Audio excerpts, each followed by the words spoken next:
خلیفہ ہارون رشید کا ایک 16 سال کا لڑکا تھا۔ وہ زاہدوں اور درویشوں کی صحبت میں بہت رہتا اور اس کی یہ حالت تھی کہ قبرستان میں نکل جاتا اور وہاں جا کر مردوں سے خطاب کر کے کہتا کہ تم ہم سے پہلے دنیا میں موجود تھے اور دنیا کے مالک تھے، اور اب تم قبروں میں ہو۔ کاش مجھے یہ خبر مل جائے کہ تم کیا بولتے تھے اور لوگ تم سے کیا کہا کرتے تھے۔ غرض یہ کہ اس قسم کے کلمات حسرت آمیز کہتا اور پھر پھوٹ پھوٹ کر روتا۔ ایک دن کا قصہ ہے کہ یہ لڑکا اپنے باپ ہارون رشید کے پاس آیا۔ اس وقت امراء اور وزراء اور ارکان دولت سب اپنے اپنے قرینے سے بیٹھے ہوئے تھے، اور وہ آیا بھی اس حالت میں کہ ایک تہمد اوڑھے اور ایک تہمد باندھے ہوئے۔ جب اس حیت کو ایان سلطنت اور ارکان دولت نے ملاحظہ کیا تو آپس میں بعض آدمی کہنے لگے کہ امیر المومنین اور خلیفۃ المسلمین کو بادشاہوں میں ایسی ہی اولاد نے بدنام کیا ہے۔ اگر امیر المومنین اس کو تہدید و تنبیہ کریں تو کچھ بعید نہیں کہ اپنی اس حالت کو چھوڑ دیں۔ یہ بات خلیفہ ہارون رشید کے کانوں تک پہنچی۔ اس کو بھی یہ مشورہ پسند آیا اور اپنے بیٹے سے کہا کہ بیٹا، تمہاری اس چال چلن نے مجھے رسوا کر دیا۔ اس نے یہ سن کر ہارون رشید کی طرف دیکھا اور کچھ جواب نہ دیا۔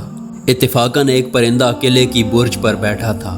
لڑکے نے اس کی طرف دیکھ کر کہا کہ اے پرندے، تجھ کو تیرے پیدا کرنے والے کی قسم، تو میرے ہاتھ پر آ کر بیٹھ۔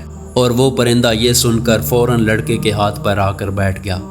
کچھ دیر کے بعد اس سے کہا کہ اب اپنی جگہ پہ چلا جا، تو وہ چلا گیا اور کہا کہ تجھے تیرے خالق کی قسم، امیر المومنین کے ہاتھ پر نہ آنا۔ یہ قدرت کی نشانی و کرشمہ و کرامت حاضرین کو دکھلا کر باپ سے کہا کہ ابا جان، میں آپ سے علیحدہ رہوں گا، اور یہ کہہ کر بے توشہ و بے سامان چل کھڑا ہوا۔ صرف ایک قرآن شریف اور ایک انگوٹھی ہمراہ لی جو کہ اس کی ماں نے اس کو دی تھی۔ چلتے چلتے بصرہ میں آ کر ٹھہرا اور مزدوروں کے ساتھ مٹی گارے کا کام اختیار کیا، اور ہفتے میں صرف ایک دن مزدوری کرتا اور 1 درہم اور 1 وانق مزدوری میں لیتا تھا۔ ایک ہفتے میں 1 وانگ روز کے حساب سے استعمال کرتا تھا۔ ابو عامر بصری کہتے ہیں کہ میرے گھر کی ایک دیوار خراب ہو گئی تھی۔ میں اسے بنوانے کے ارادے سے مزدوروں کی تلاش میں نکلا۔ دیکھا کہ مزدور کی حیت میں ایک نہایت خوبصورت لڑکا ہے کہ میں نے ایسا حسین لڑکا پہلے نہ دیکھا تھا۔ اس کے سامنے ایک زنبیل ہے اور قرآن شریف کی تلاوت کر رہا ہے۔ میں نے اس سے کہا کہ لڑکے، کچھ کام کرو گے؟ اس نے کہا کہ کیوں نہیں، کام کے لیے تو پیدا ہوئے ہیں، لیکن یہ بتاؤ کہ کس قسم کا کام لوگے؟ میں نے کہا کہ گارے مٹی کا کام کرنا ہوگا۔ اس نے کہا کہ بہتر ہے، لیکن 1 درہم اور 1 وانق لوں گا اور نماز کے وقت اپنی نماز پڑھوں گا۔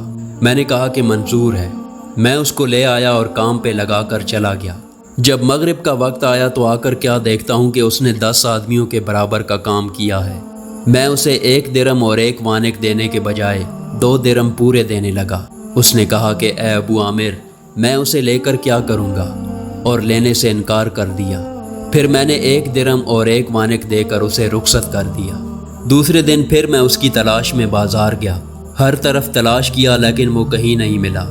میں نے لوگوں سے پوچھا کہ ایسی صورت و شان کا لڑکا جو مزدوری کرتا ہے کہاں ہے؟ لوگوں نے کہا کہ وہ صرف ہفتے کے دن مزدوری کرتا ہے۔ اب تم صرف اس کو ہفتے کے دن دیکھو گے۔ میں نے سوچا کہ کام کو موقوف رکھو کہ جب وہ آئے گا تو اسی سے کام لیں گے۔ جب ہفتے کا دن آیا تو میں اس کی تلاش میں بازار آیا۔ دیکھا تو وہ اسی حالت میں موجود ہے۔ میں نے اس کو سلام کیا اور کام کے لیے اس سے کہا۔ اس نے اسی طرح کی شرطیں کی۔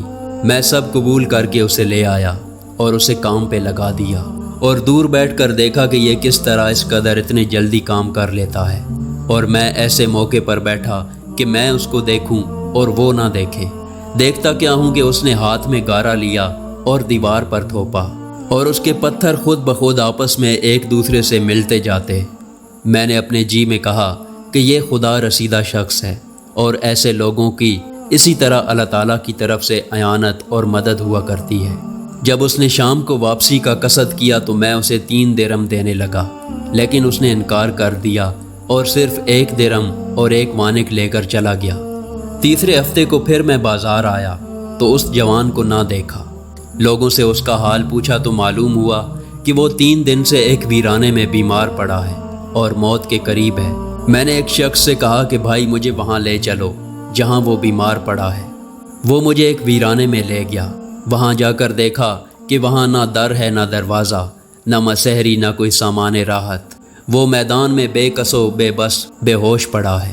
میں نے جا کر سلام کیا اور دیکھا تو سر کے نیچے ایک اینٹ کا ٹکڑا رکھا ہوا ہے اور مرنے کے قریب ہو رہا ہے اور موت کا انتظار کر رہا ہے۔ میں نے جا کر اسے دوبارہ سلام کیا تو اس نے آنکھ کھولی اور مجھے پہچانا اور کہا کہ آپ مجھے دفن کر دیجئے گا۔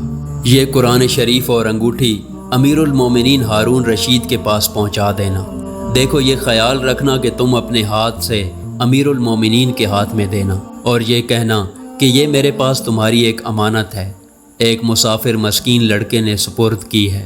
اور امیر المومنین سے یہ بھی کہنا کہ دیکھو بیدار رہو، اس غفلت اور دھوکے میں تمہاری موت نہ آ جائے۔ یہی باتیں ہو رہی تھیں کہ طائر روح کف سے انصری سے پرواز کر گیا اور اس وقت میں نے جانا کہ یہ خلیفہ کا جگر گوشہ ہے۔ میں نے اس کی سب وصیتوں کو پورا کیا اور قرآن شریف لے کر بغداد آیا اور خلیفہ ہارون رشید کے محل کے ارادے سے نکلا اور ایک بلند مقام پر جوہ میں جا کر کھڑا ہوا۔ دیکھا کہ ایک عظیم و شان لشکر آ رہا ہے کہ اس میں تخمیناً 1000 سوار ہوں گے۔ پھر اس کے پے در پے 10 رسالے آئے اور ہر رسالے میں 1000 سوار تھے۔ 10ویں رسالے میں امیر المومنین ہارون رشید تھے۔ میں نے پکارا کہ تم کو قرابت رسول صلی اللہ علیہ وسلم کی قسم ہے، ذرا توقف کرو۔ جب امیر المومنین نے مجھ کو دیکھا اور آواز سنی تو توقف فرمایا۔ میں نے قریب جا کر وہ قرآن شریف اور انگشتری اس کے سپرد کی اور جو کچھ اس لڑکے نے پیغام میں کہا تھا سب پہنچا دیا۔ امیر المومنین نے یہ سن کر کچھ دیر سر جھکایا اور آنسو بہائے۔ ابو عامر کہتے ہیں کہ اس رات جب میں اپنے وظائف سے فارغ ہو کر سویا تو خواب میں کیا دیکھتا ہوں کہ ایک نور کا قبا ہے اور اس میں ایک نور کا ابر ہے۔ وہ نور پھٹا اور اس میں سے وہ لڑکا یہ کہتا ہوا نکلا، اے ابو عامر، حق تعالیٰ تم کو جزائے خیر دے، تم نے خوب میری وصیتوں کو پورا کیا۔ میں نے پوچھا کہ بیٹا تم پر کیا گزری اور تمہارا ٹھکانہ کہاں ہوا؟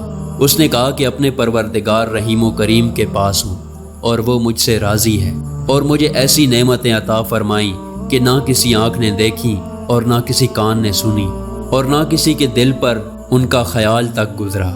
اور حق تعالیٰ نے قسم کھا کر فرمایا ہے کہ جو بندہ دنیا کی نجاستوں سے ایسا نکل کر آئے گا جیسا کہ تو نکل کر آیا ہے تو اس کو ایسی ہی نعمتیں عطا کروں گا جیسی تجھے عطا کی ہیں۔ اس کے بعد میری آنکھ کھلی تو دل میں اس کی باتوں سے اور بشارت سے ایک خوشی اور سرور پایا۔ سبحان اللہ۔